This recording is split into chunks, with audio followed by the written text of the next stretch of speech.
Teja TV గారికి నా ప్రత్యేక ధన్యవాదాలు.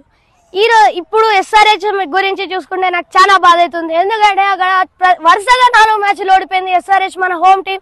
ఎందుకంటే అది తెలంగాణకి చాలా ఐపీఎల్లో చాలా మంచి సెంటిమెంట్. అది తెలంగాణకి చూసుకుంటే 4 మ్యాచ్లు ఓడిపోయింది. మధ్య ఓపెనర్స్ చాలా మంచి స్టార్ట్ లేదు, పవర్ ప్లేలో లాస్ట్కి వచ్చిన వారు మధ్యలో ఆడుకున్నారు. మళ్ళీ నిన్న జీటీతో చూసుకుంటే అందరూ చాలా బాగా ఆడలేదు. కొంతమంది లైక్ ప్యాట్ కమిన్స్ అందరూ ప్యాట్ కమిన్స్ లాస్ట్కి వచ్చి ఒక 4-6 కొంచెం కాంట్రిబ్యూట్ చేశాడు టీంకి.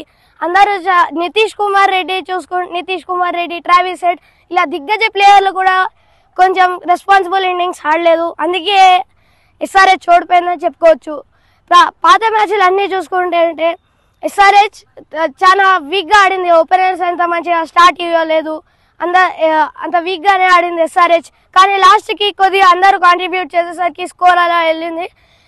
మళ్ళీ చూసుకుంటుంటే హైయెస్ట్ స్కోర్ 280 మళ్ళీ చేసింది ఎస్ఆర్హెచ్. అది కూడా నాకు చాలా హ్యాపీ అవుతుంది. దాని మీద జీటీ పరానికి వస్తే జీటీలో శుభ్మన్ గిల్ చాలా మంచిగా ఆడుతున్నాడు. అతను జీటీ కెప్టెన్ చాలా మంచిగా స్కోర్ ఇస్తున్నాడు. సాయి సుదర్శన్ ఇట్లాంటి బౌలర్స్ మంచిగా చేస్తున్నారు. అందరూ చాలా బాగా వేస్తున్నారు. సో నేను ఎస్ఆర్హెచ్ అన్ని మ్యాచ్లు గెలిచి ప్లే ఆఫ్స్కి వెళ్ళాలని అనుకుంటున్నాను.